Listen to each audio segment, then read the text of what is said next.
یہ جو حرمت ہے، اور پھر اس کے بعد لعن اللہ من قتل بالایدی والالسن، خدا کی لعنت اس پر جس نے آپ کو زبان سے اور ہاتھ سے قتل کیا.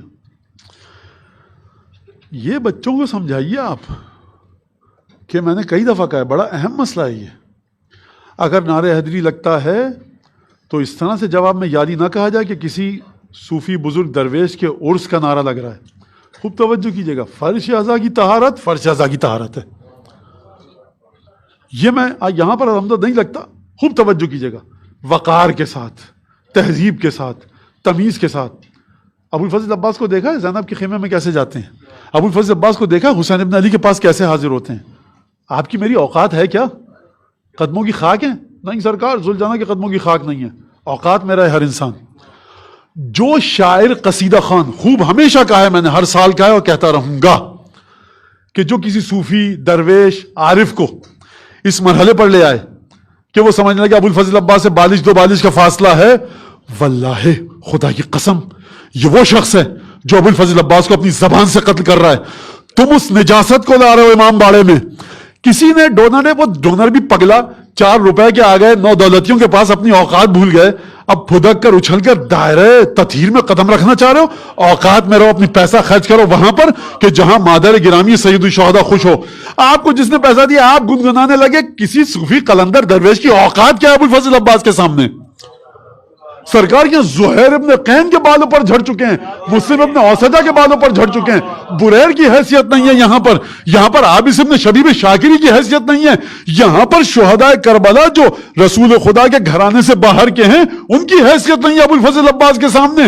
جن کے ذریعے زمین کربلا کا وہ حصہ پاک ہو گیا وہ حیثیت نہیں رکھتے، اور آپ قلندر صوفی درویش کو لے کر آ رہے ہیں. اور اس کے بعد بچے یہ کہیں کہ جب ہو تو قلندر کا بھی ذکر کیجئے. کسی کا صوفی قلندر ایک عہدہ ہے، کوئی شخص نہیں ہے، یاد رکھیے گا. علم تصوف میں، علم عرفان میں قلندر ایک عہدہ ہے، شخص کا نام نہیں ہے. جب آپ کہتے ہیں آیت اللہ، کسی شخص کا نام نہیں ہے، عہدہ ہے. جب آپ کہتے ہیں انسپیکٹر صاحب تو عہدہ ہے، شخص نہیں ہے. لہٰذا درویش صوفی کو لا رہے ہیں اور اس کے بعد بچے یہ آ کر کہیں. خود مجھ سے کہا گیا سرکار 8 محرم کی مجلس سے پہلے کہ آج ہے تو ابو الفضل عباس کی شب، لیکن آپ فلاں درویش عارف صوفی کے فضائل پڑھیے. اس بچے کے ذہن میں یہ نجاست آئی کیسے؟ چونکہ تمہارے پاس 4 ٹکے آ گئے تھے، بےہودہ بے ڈھنگا قسم کا ڈونر آیا، اس نے اس پر بھی پڑھیے اس پر بھی پڑھیے. اما تم فلمی گیت لکھنے والے ہو؟ تم ہو کون کہ جتنا پیسہ ملا جس نے آ کر کہہ دیا تم نے آ کر قلندر صوفی درویش کی شان میں؟ اور اس کے بعد یہ شعر جاہل مجمع. خوب سمجھے گا، لعن اللہ من جہل حقک واستخف بحرمتک. لعنت ہے اس پر، میری نہیں، 5ویں اور 6ٹھے امام کی. کیا بات کر رہے ہیں آپ؟ جس کا احترام سید الشہداء کریں، ہمارے حرم سے الگ حرم بنے، ہمارے قدموں میں دفن نہ ہو تاکہ لوگ اس کا قصد کر کے زیارت پہ جائیں اور اتنی عزت ملے کہ لوگ بی بی ام البنین کی نظر کریں تو امام زمانہ نظر کو پورا کروائیں. خوب توجہ کیجئے گا. اب آپ فیس بک پر یہ شعر تقسیم کریں کہ جو پانی عباس کے مشکیزے میں بڑھ گیا تھا وہ فلاں قلندر اپنے روزے پر بانٹ رہا ہے. خاک ہو ایسے شاعر پر، لعنت ہو ایسی فکر پر، اس نودولیت لیے پر، اس نجس پیسے پر، اس قصیدہ خان پر جس کو عقل نہیں ہے. تم جناب سیدہ کے دسترخوان کے ٹکڑے چن کر میں بھی آپ بھی سب کھا رہے ہیں.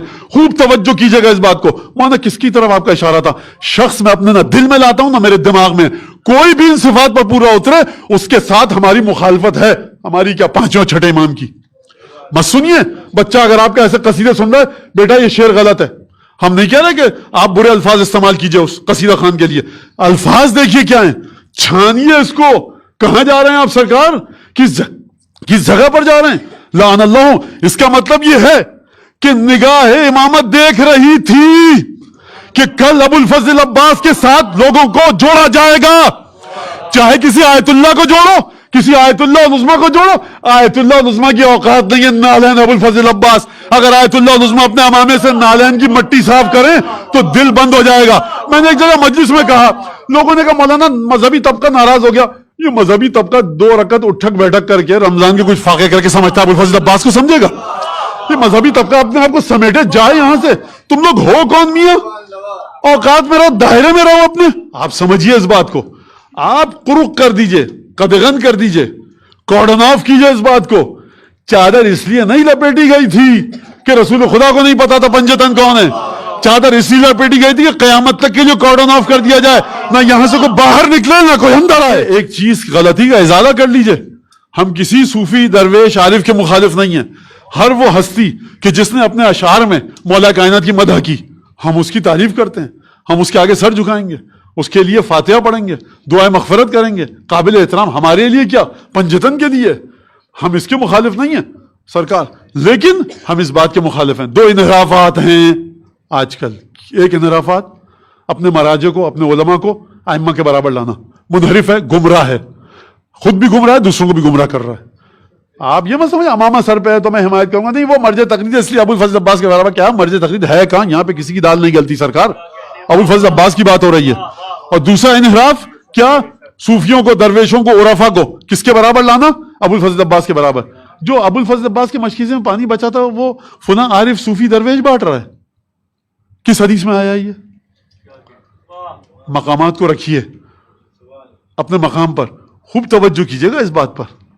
لہٰذا جناب زینب کا اتنا بڑا رتبہ، بندگی تعبد کیا ہے یہ ہم کو سکھایا جا رہا ہے، رتبوں میں کمی نہیں ہے، یہ ہم کو سکھایا جا رہا ہے کہ زیارت عاشورہ میں جناب زینب کا نام نہیں ہے۔ کیوں نہیں ہے؟ کیا رتبہ کم ہے؟ حاشا وکلا، استغفر اللہ، سیکھو، ہم جو کہیں وہ کرو، ہمارے دائرے میں تم قدم مت رکھو، تم ہو غلام، تم ہو بندے، تم مرحلے تعبد پر خان ہے، قصیدہ خان ہے، ان کی یہ غلطی ہے، شاعر کی یہ غلطی ہے، لیکن ان کے احسانات بے تحاشا ہیں۔ سب سے بڑا احسان ان کا یہ کہ بچوں کو یہ قصیدہ خان، نوحہ خان، مرثیہ خان، ولایت سکھاتے ہیں۔ اب یہ بتا دوں، میں نے کل بھی کہا مرثیہ خان بڑا بیچارہ مظلوم ترین عنصر ہے عزاداری کا، تو مرثیہ میں آپ کو وہ چیزیں نہیں ملیں گی الحمدللہ کہ جو آپ کو اب بہرحال ہے، لیکن وہ پڑھے نہیں جاتے معمولاً مرثیہ، وہ مرثیہ میں، لیکن جو آپ کو قصیدوں میں اور منقبتوں میں چیزیں ملیں گی۔ لہٰذا اپنی فکر کو زیارات اور احادیث معصومین کے مطابق ڈھالیے، توجہ کیجیے اس بات پر، گھبرائیے مت، سمجھیے چیز کو، پہلے ہضم کیجیے اور اس کے بعد۔ لہٰذا یہاں پر کسی کی ذات پر، شخص پر حملہ نہیں ہو رہا۔ کوئی بھی نوحہ خان، قصیدہ خان آئے، اگر اس کی چپل نہیں مل رہی ہوگی میں اٹھا کے دینے میں فخر محسوس کروں گا، مولا کا نوحہ خان ہے۔